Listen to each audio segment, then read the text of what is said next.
vous allez entendre beaucoup de choses que vous avez déjà entendues. La chose qui est un peu différente, c'est que moi, je me situe dans un cadre qui n'est pas le même, puisque je suis orthophoniste, donc je suis soignante, donc je reçois des enfants qui vont pas très bien, et surtout qui ne parlent pas ou qui parlent très mal. Je suis orthophoniste, et les enfants qu'on me confie ont des troubles du langage, des retards plus ou moins importants. À l'âge où d'autres bavardent déjà, et jubilent de découvrir le plaisir du fonctionnement mental et tous les possibles de la langue, ceux-là sont empêchés de communiquer par la parole. Ce ne sont pas des enfants souffrant de troubles sensoriels comme la surdité ou neurologiques. Ce sont souvent des enfants qui n'ont pas eu, au moment des premiers liens, la joie des premiers échanges. Déjà, à ces premiers instants de la vie, le langage n'était ni une ère, ni un temps de jeu. J'ai une expérience en santé mentale au centre Alfred Binet, avec des enfants d'âge scolaire qui ne sont pas souvent tranquilles pour apprendre, et aussi au centre Myriam David, qui est une unité mère-bébé, où j'ai surtout travaillé avec des tout-petits, pour lesquels le lien symbolique et la langue étaient peu investis par les mères, souffrant parfois de pathologies psychiatriques ou sociales, pathologies souvent liées à l'exil. Ne pas parler à 2 ans, ça viendra, disent certains. C'est vrai que dans certains cas, et la plupart du temps, ça vient plus tard. Et l'intervention d'un professionnel n'a pas lieu d'être. Mais parfois, c'est important de soutenir l'enfant et ses parents dans la mise en place du langage et le processus d'appropriation de sa langue. Car dans ces traitements, je demande toujours aux parents de participer, l'un ou l'autre, et parfois l'un et l'autre. C'est important de pouvoir s'appuyer sur eux. Et puis souvent, les difficultés relationnelles de l'enfant tarissent les capacités créatrices de ses parents. Ils oublient leur propre plaisir à jouer, à raconter des histoires, à parler pour ne rien dire. C'est compréhensible, car comme il n'y a pas de réponse immédiate, il n'y a pas d'émerveillement possible. Il ne reste parfois qu'un sentiment d'impuissance et une grande frustration. L'inquiétude les transforme en pédagogues dans l'attente de performances illusoires. Vous savez, ce sont ces parents qui essayent de faire répéter des mots, ou bien des phrases, ou bien, un peu plus tard, qui tentent de leur apprendre l'alphabet ou les chiffres alors qu'ils n'en sont qu'au balbutiement du langage. Ce sont des parents inquiets qui, en quelque sorte, ne savent plus quoi faire pour être de bons parents. Les traitements du langage pour des enfants très petits doivent se situer du côté des investissements. Investissements que l'enfant doit avoir pour la relation, la communication et plus tard pour les mots, leur forme, leur musique et leur pouvoir de liberté. Nous devons considérer le traitement du langage comme un cadre privilégié où l'enfant va pouvoir se tourner vers le monde. C'est une généralité, bien sûr, pour tous les traitements, mais les nôtres ont une spécificité. Nous avons à l'esprit le langage de l'enfant et celui de ses parents. C'est pourquoi, lors du premier entretien, après avoir fait le point sur un éventuel déficit sensoriel ou neurologique, c'est surtout ce qui se passe entre les parents et l'enfant qui m'intéresse. Quelle utilisation font-ils du langage ? Comment la mère parle-t-elle à son enfant ? Comment est sa voix ? Quelle est son intonation ? Que dit-elle de lui, de sa vie, d'elle-même, du monde en général ? Comment le dit-elle ? Que lui transmet-elle ? Comment s'y prend-elle pour communiquer quand il ne parle pas ? Que comprend-elle de ce qu'il veut dire ? Et lui, comment se fait-il comprendre ? Quel regard a-t-il ? Quelles sont ses expressions ? Quelle appétence a-t-il du langage ? Et quelle réponse donne-t-on à ses envies ? Et aussi, quelle distance peuvent-ils prendre l'un par rapport à l'autre ? Quel espace de jeu se réserve-t-il ? Il y a des mères qui vous disent d'emblée qu'elles ne savent pas jouer. Elles le disent souvent comme un regret. Elles savent déjà que c'est dommage pour elles et l'enfant, pour ce qui ne peut ne pas se passer entre eux. Ou bien, elles le disent de façon provocante, ce qui veut dire à peu près la même chose. Mais il faudra faire avec au cours du traitement. La première fois que nous rencontrons l'enfant et ses parents est un moment très important, moins par l'évaluation de ce qu'il peut dire que par ce qu'on va déjà pouvoir mobiliser. Ce n'est pas un moment magique, mais ce qu'on va proposer à l'enfant et à ses parents, dans notre façon de parler, notre matériel, etc. Le contenu de ce que nous disons, les liens que nous faisons entre le cadre et la vie extérieure, tout cela peut provoquer une surprise, un intérêt mobilisateur. Et parfois, c'est avec une histoire ou un livre de tout petit que quelque chose se passe la première fois. Souvent, les enfants que je rencontre sont surpris par ma prosodie, la musique qu'ils entendent dans ma voix. On n'apprend pas à parler à un enfant. Je dirais qu'il vient au monde en même temps qu'à sa langue maternelle. Elle est comme un édifice, une construction mouvante et chatoyante qui occupe sans cesse ce qui l'entoure.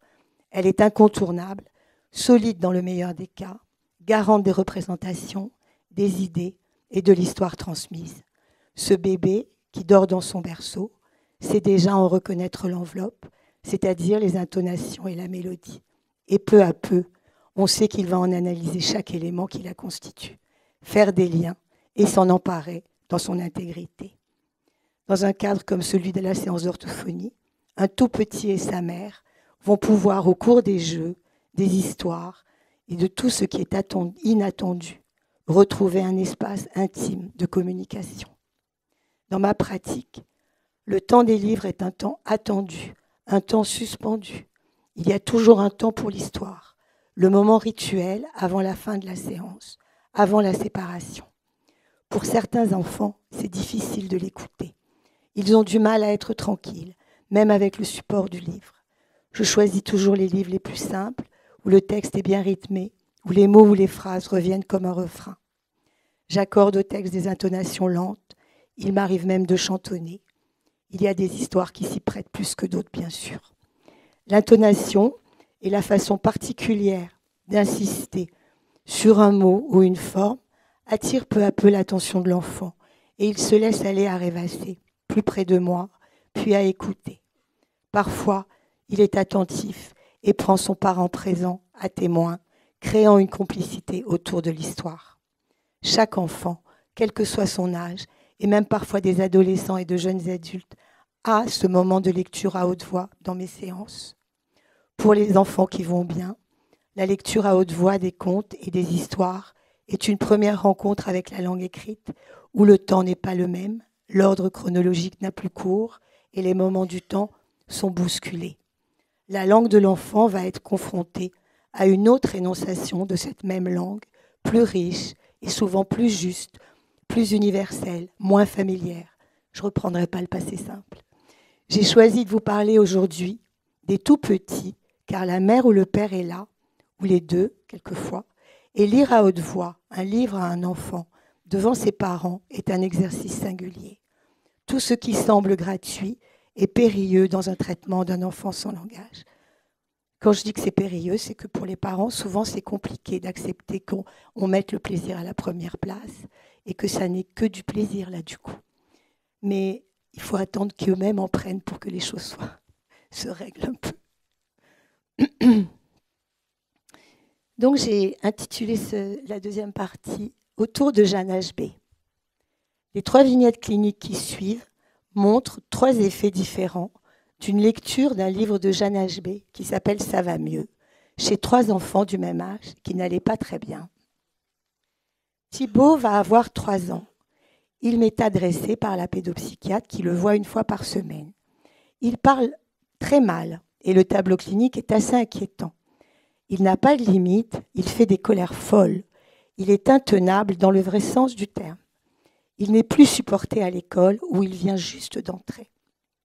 Quand je les rencontre, je trouve surtout que la maman de Thibaut est triste. Elle parle très bien des difficultés de son fils, mais elle est atone, très figée dans son corps et dans ses expressions. Quand elle s'adresse à lui, sa voix est sans vigueur, elle est découragée. Lui me provoque beaucoup, fait le contraire de tout, se précipite sur les jouets sans en rien faire, sinon passer de l'un à l'autre. Il ne me regarde pas vraiment, il fonce, il parle par mots-phrases, les verbes sont à l'infinitif. Il a un trouble d'articulation sur les soufflets qui le rend assez inintelligible. En fait, il n'a pas l'âge pour que j'intervienne évidemment sur un trouble d'articulation, mais c'est important de noter qu'il n'est pas toujours compris. Il tente d'ouvrir les tiroirs de mon bureau et comme je l'en empêche 2 ou 3 fois, que je ne cède pas, il se couche par terre, il crie, il pleure, il me tape. Il est très en colère. Sa mère est imperturbable, elle ne peut pas intervenir, mais n'a pas l'air de m'en vouloir de ma rigueur. Peut-être même qu'elle en est soulagée, qu'elle trouve elle-même un étayage. Je dis, tu sais Thibaut, tu pourrais aller sur les genoux de ta maman, je te lirai une histoire. Il me regarde méchamment, allongé par terre. Il ne répond pas. Sa mère ne dit toujours rien. Je prends le livre de Jeanne HB, ça va mieux. Le héros est un bébé qui a froid et qu'on couvre, faim et qu'on nourrit, soif à qui on donne à boire, qui tombe et qu'on console, etc. C'est surtout un bébé qui pleure et qu'on calme. D'une page à l'autre, au gré des émotions, je joue des intonations, je laisse traîner ma voix. Thibaut se lève et va sur les genoux de sa mère, en se levant contre elle. Il met son pouce dans sa bouche et en leur présentant le livre ouvert, je continue ma lecture. Il n'en perd pas une miette.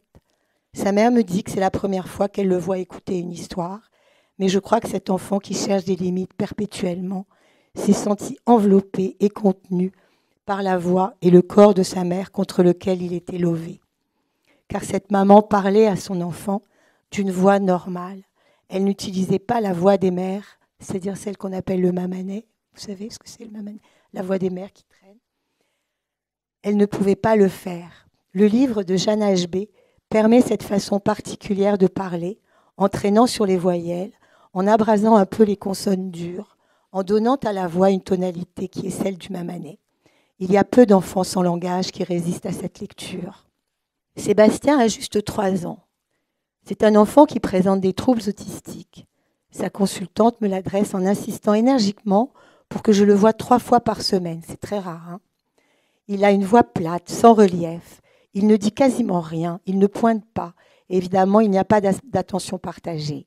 Il est très rigide sur le plan moteur. Il regarde surtout mon écran d'ordinateur où il y a une forme qui bouge comme un poisson dans un aquarium. Il ne va ni vers sa mère, ni vers son père. Pendant les premiers mois, c'est le père de Sébastien qui l'a accompagné aux séances. J'ai beaucoup joué devant eux avec des personnages, des figurines d'animaux. Je lui lisais des livres à images cachées qui le laissaient sans réaction. Ceux qui disparaissaient n'étaient vraiment plus là. Ces jeux de coucou ne trouvaient aucun écho. Ils ne manifestaient rien. Et puis, quelques semaines après le début du traitement, j'ai proposé Ça va mieux de Jeanne HB. Sébastien est assis sur les genoux de son père, le dos appuyé à sa poitrine, comme dans un fauteuil. Son père le tient dans ses bras.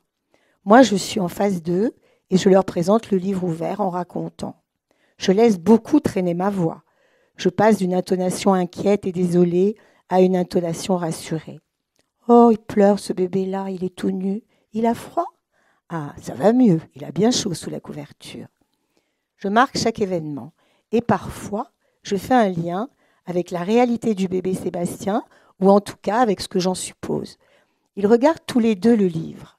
Dans le regard de Sébastien, il n'y a pas encore de lueur d'intérêt particulière, mais il regarde dans la même direction que son père et il est présent dans ce moment, même s'il est silencieux.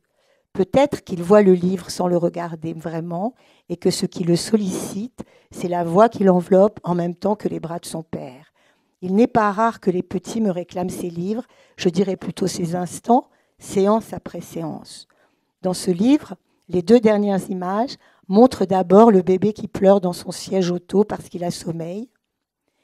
Et enfin, l'enfant endormi dans le même siège, la tétine dans la bouche et le doudou sur le ventre. Sébastien a pointé l'image et il a dit « voiture ». Il pointait ce qui entourait le bébé. Il avait reconnu le lieu, la porte, la poignée, le contenant en somme. Mais un contenant bien rigide. Il restait loin du bébé qui dort.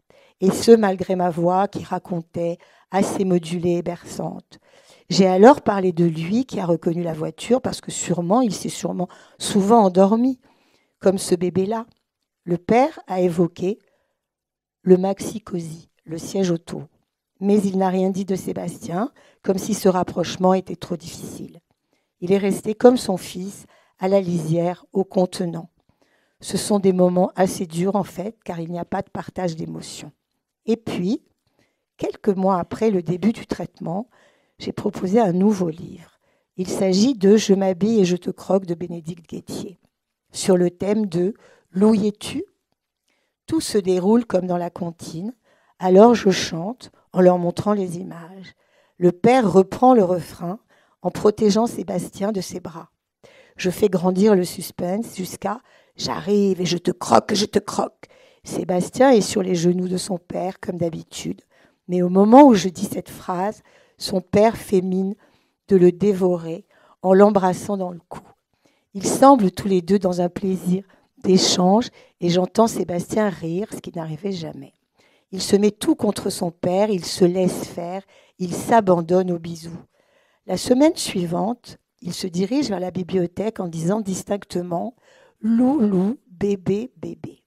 C'est déjà du langage, il s'adresse à moi, il me demande les 2 livres des semaines précédentes, mais sûrement lui restent en mémoire les expériences de plaisir et d'ouverture liées à ces 2 livres et qu'il veut retrouver. Je peux m'emparer de ces bons souvenirs pour revenir aux séances d'avant et les raconter comme une histoire. J'ai dans l'idée que dans la première séquence de ce traitement, le père de Sébastien était trop près de la réalité et qu'il lui était plus difficile d'évoquer quelque chose, d'un souvenir tendre ou de manifester la moindre émotion. L'histoire du loup, plus à distance, lui a permis de se rapprocher. Plus tard, Sébastien a pu choisir les histoires qu'il voulait entendre et jouer au voleur de mots. Qui a parlé de ça ce matin? Je ne me souviens plus. Je laissais la phrase ou le dernier mot en suspens et c'est lui qui terminait la phrase avec l'intonation adéquate. Il s'était approprié l'histoire et ses mots, mais aussi la musique. Même s'il ne les comprenait pas, tous, ça n'avait pas beaucoup d'importance, il jouait avec. Sébastien est un enfant que j'ai suivi très longtemps. Il aimait les histoires, mais il n'aimait pas lire seul. Il ne comprenait rien, disait-il. Il était alors presque adolescent.